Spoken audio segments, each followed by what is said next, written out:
আমার গায়ে সত্যি কাটা দিচ্ছে এখন। ওইভাবে একটা সংশোধনের ইন্ডাস্ট্রি যদি অর্পিতা দি এই অর্পিতা দি দাঁড়া পড়ে নি। আরে বাবা কি হচ্ছেটা কি? পিয়ালি দেখলি আগে সিনটা ঠিকঠাক মতো করতে পারিনি বলে মনটা খারাপ হয়ে গেল। এই সিনটা ভালো করে করতে হবে, নাহলে ভালো অভিনেতা হবো কি করে? আমি ভালোভাবে যদি পাঠ না করি। কি ভালো অভিনেতা হবি?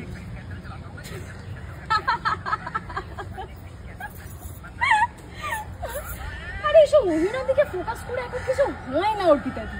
হ্যাঁ হতো, আগে হতো অভিনয়ের দিকে ফোকাস করে, থিয়েটার করে, গ্রুমিং করে আগে সত্যি অনেক কিছু কাজ হতো, কিন্তু এখন আর কিছু হয় না।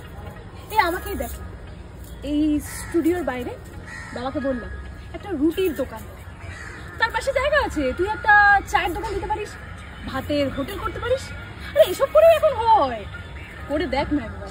তারপরে কাল থেকে কাজের অফার একটার পর একটা, একটার পর একটা। এইসব অভিনয় করে ছাড়, এগুলো প্র্যাকটিস করে এখন কিছু হয় না, আপডেট হচ্ছে ভাই। 30 টাকা আনলিমিটেড, 30 টাকা আনলিমিটেড, 30 টাকা আনলিমিটেড, কি হয়ে গেল?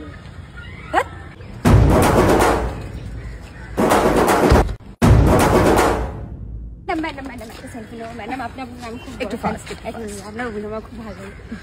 থ্যাংক ইউ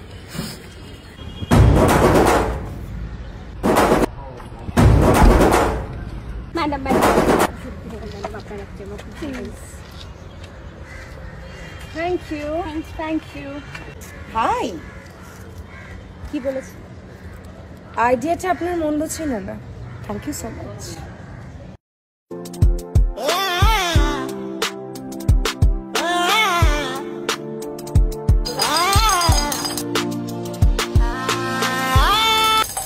খাবারটা দিতে হবে তাড়াতাড়ি নিয়ে। শুনছেন, আপনারাও কি অভিনয় করতে চান? দাদা